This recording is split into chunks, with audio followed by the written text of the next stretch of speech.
Mi so soltanto che quando andavo a lavorare vicino a quella casa lì, lavoravo lì, era una persona non salutava nessuno intanto, la prima cosa.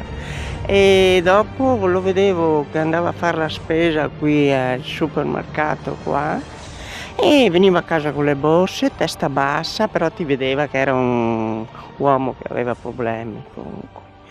Io di quelle cose lì non posso dir niente. Io ho 39 anni che sono qua, non una roba stava male anche a me, perché non pensavo mai che fosse un atto del genere. È vero che viveva barricato in casa? È sempre chiuso, non vedevo mai aperto né niente. Tanti dicono che era nel scatinato, ma non so se è vero, perché già quelle sono tante, sai, allora così sai, insomma. Tuo fratello non era in buoni rapporti? Questo non so. Questo no, perché non mi incollo, non mi informano e poi non neanche robe che mi riguardano comunque. Però era una persona, sì, che vedeva che era una persona taciturna, che non salutava, era una roba insomma fatta così, per modo suo, passava a testa bassa con le borse della spesa, l'ho visto tante volte, sempre chiuso. Una volta ho visto che segava l'erba, un'altra volta tirava su un albero sul giardino, faceva piccole cose, ma non credeva che arrivasse a questo punto di occupare. Una provincia sporca di sangue. Dal gennaio del 2015 a oggi, 2 anni giusti, il Friuli occidentale troppo spesso è stato macchiato di rosso e nella quasi totalità dei casi l'assassino era in casa, visto che si tratta di omicidi tra congiunti. Gelosia, possessività, dissapori economici, depressione, rabbia, tutti stati d'animo alla base di tragedie al limite della realtà. A inizio 2015 Franco Dri, 73 anni, a Fiume Veneto sparò a Federico. Il rapporto con quel figlio, vittima della tossicodipendenza, era diventato insostenibile e così il padre, al termine dell'ennesimo litigio, aveva esploso il colpo di pistola fatale. Un caso che ha fatto molto discutere, ma nulla in confronto a quanto sarebbe accaduto poco più di un mese dopo. All'esterno del Palasport di Pordenone, la sera del 17 marzo, vennero ritrovati i corpi di Trifone Ragone e Teresa Costanza, uccisi a colpi di pistola nell'auto di lei. Una vera esecuzione. Il caso è tuttora aperto e l'unico indagato è Giosuè Ruotolo, commilitone di Trifone alla Brigata Ariete e suo ex coinquilino. Dallo scorso ottobre al Tribunale di Udine è iniziato il processo che vede Ruotolo accusato di duplice omicidio volontario e una sentenza di primo grado dovrebbe arrivare in questo 2017. Casi isolati? No, perché la mattina del 15 aprile Pordenone si sveglia con un nuovo duplice omicidio. In via San Vito, il marocchino Abdelladi Lamar ha sgozzato con un'accetta la moglie Turia e la figlia Iba di soli 7 anni. A scatenare il raptus omicidia dell'uomo, la paura di essere lasciato dalla donna, vissuta come un suo possesso personale. È lo stesso assassino a chiamare le forze dell'ordine ad attenderle sul pianerottolo di casa dopo il massacro. Vieni? Sì, buonasera. Prego. Ho ammazzato mia moglie e mia figlia. Prego? Ho ammazzato mia figlia e mia moglie. Ma sta scherzando? Sì, davvero. Ma da dove chiamo? Da Pordenone. Pordenone dove? Via San Vito 22/1. Aspetti un attimo. E come si chiama? Lammer. Lammer?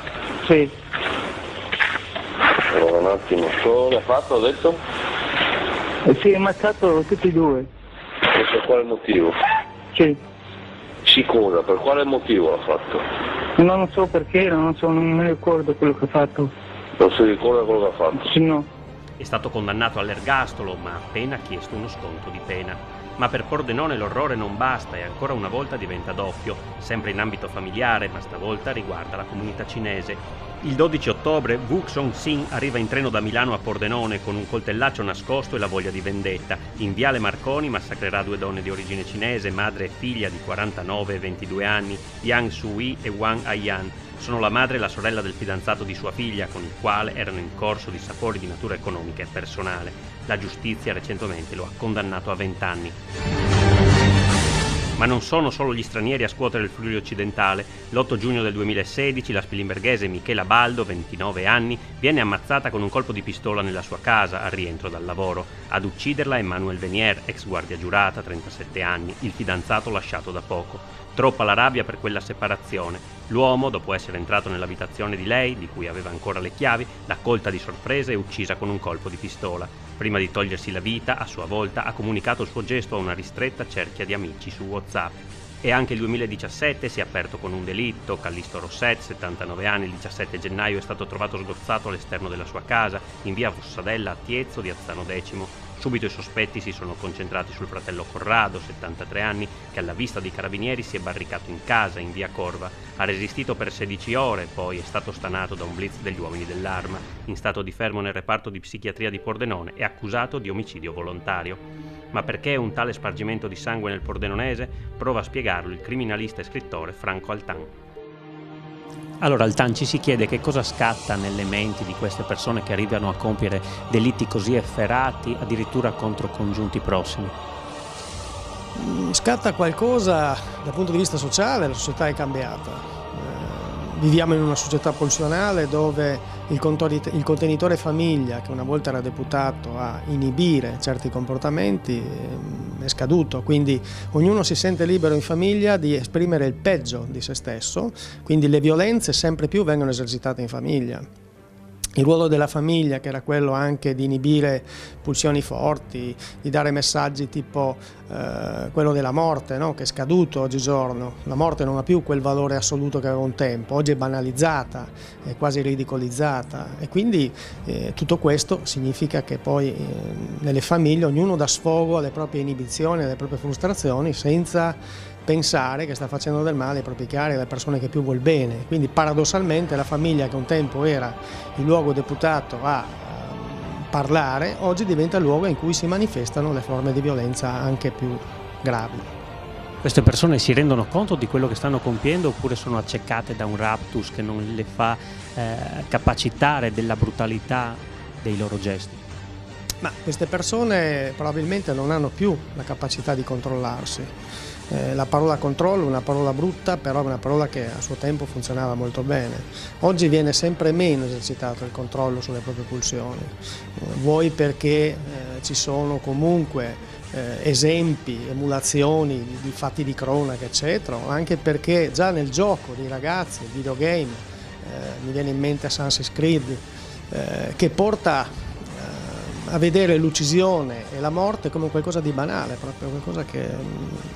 E quindi capire se questi pensano, forse nel momento in cui c'è il raptus omicida no, ci pensano dopo, ma non nel momento, secondo me. Abbiamo visto fatti di cronaca anche al di fuori del nostro territorio, come quello di Ferrara, dove 2 ragazzini addirittura hanno architettato la morte dei genitori di uno di loro, addirittura per 1.000 euro. Ma dove stiamo andando? Quello del parricidio-maricidio è un fenomeno vecchio quanto il mondo. Se noi pensiamo che già in epoca romana i romani dovettero inventare il culia, che era un sacco, per evitare questo, per scongiurare questo problema che per loro era il peggiore di tutti i delitti. In pratica il sacco consisteva nel prendere il parricida, inserirlo, cucirlo all'interno di un sacco di tela o di cuoio rivestito di pece, e all'interno del quale venivano cucite anche una vipera viva, un cane, un gallo e una scimmia. Il corpo poi veniva caricato su un carro con un bue nero, simbolico ovviamente, e poi veniva lasciato nel fiume Tevere oppure scaricato in mare o in altri corsi d'acqua. Chi l'avrebbe trovato, una volta morto il parricida, avrebbe saputo subito che quello era il sacco del parricida, per cui è una forma di esorcizzazione di un problema che era molto molto sentito nell'età antica. Ricordiamoci che l'Edipo Re di Sofocle è la prima lezione dei parricidi che ci arriva dalla letteratura, e ci arriva anche da Dostoevskij con i fratelli Karamazov oppure dall'Amleto di Shakespeare. È possibile in qualche modo anticipare questi gesti? Magari succedono in famiglie disagiate o dove si sa che ci sono dei problemi, vedi il caso di Tiezzo, magari le istituzioni potrebbero intervenire meglio in qualche modo? Certo, la società ha un ruolo importante, andrebbero cambiati certi valori, ripristinati certi valori. La cosa interessante è che questi episodi accadono più al nord che al sud, dove la famiglia ha ancora un forte potere di coesione sociale. Quindi il ripristinare certi valori familiari, la famiglia come contenitore, la società come contenitore, ma anche la scuola, credo possa svolgere in futuro un ruolo fondamentale nel salvaguardare le persone da episodi di questo tipo. Di tutti gli omicidi di cui abbiamo parlato ce n'è uno che va al di fuori del contesto familiare, che peraltro è l'unico irrisolto, ed è quello dei fidanzati di Pordenone, Trifone Ragone e Teresa Costanza. In corso c'è ancora il processo a Giosuè Ruotolo, che è l'unico indagato, e il suo punto di vista? Ma il mio punto di vista è valutare innanzitutto se l'indagato in questo caso ha problemi di sociopatia, cioè se ha problemi a concepire, a vivere emotivamente il bene e il male, cioè se esiste pathos in lui oppure no, perché questo fa una grande differenza. In quella scena del crimine c'era tanto logos, dissi un tempo, e poco pathos. In effetti sembra una scena del crimine messa in atto da un professionista, da un killer, da un sicario, oppure da una donna, che normalmente le donne sono molto fredde nelle scene del crimine, mentre i maschietti sono più caldi, sono più, c'è più pathos in loro, perché c'è il testosterone che gioca un ruolo fondamentale. Quindi mi sentirei di dire che i giochi sono aperti, quindi è un'indagine indiziaria dove nulla ancora è dimostrato, e quindi vedremo insomma come andrà a finire. Ecco, la freddezza forse di questo caso va in completo contrasto con quella che è l'emozione invece in tutti gli altri casi, quando si parla di omicidi ai danni di un padre, di un figlio, di una madre, dove gli assassini non cercano praticamente mai di nascondere il delitto, ma quasi si consegnano spontaneamente alle forze dell'ordine. Sì, questo è un classico, perché nei delitti disorganizzati compiuti ha parlato di ragazzi, di figli eccetera che uccidono i genitori, è chiaro che lì c'è una forma di coscienza che per fortuna alla fine interviene, e c'è il senso di colpa e c'è la voglia comunque di espiare da parte di questi soggetti. Nel caso invece del duplice omicidio di Pordenone, lì non c'è nulla di tutto ciò, e quindi non c'è l'esigenza di espiazione e di una pena. Appunto io troverei interessante valutare se chi ha commesso questo delitto provi emozioni oppure no. È la società che deve farsi un esame di coscienza alla fine? Sicuramente sì. Durkheim, il padre della sociologia, ci direbbe subito di farci un grande esame di coscienza e di verificare se e dove andiamo, soprattutto dal punto di vista della famiglia, quale contenitore sociale, e anche della scuola come istituzione che dovrebbe dare degli spunti morali a questi ragazzi.